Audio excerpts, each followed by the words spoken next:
થાનગઢની જયંબે સોસાયટીમાં રહેણાંક મકાનમાં ફ્રીજમાં બ્લાસ્ટ થતાં વિકરાળ આગ લાગી.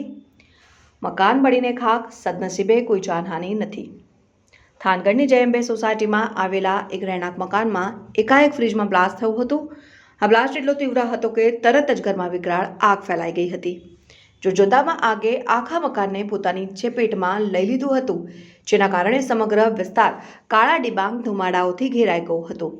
સદનસીબે ઘરના રહીશોએ સમય સૂચકતા વાપરીને તાત્કાલિક ઘરની બહાર સુરક્ષિત રીતે નીકળી ગયા હતા, જેના કારણે આ ગંભીર ઘટનામાં કોઈપણ પ્રકારની જાનહાનિ થઈ નથી. ફ્રીજમાં બ્લાસ્ટ થતાં આ બનાવની જાણ થતાં જ ફાયર વિભાગની ટીમ તાત્કાલિક ઘટના સ્થળે દોડી ગઈ હતી.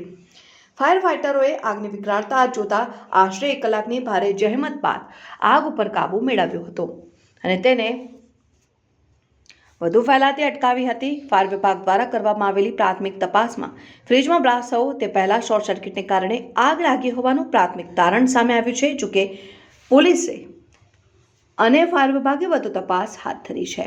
સુરેન્દ્રનગર રિપોર્ટર મહેશભાઈ ઉતેરિયા દ્વારા.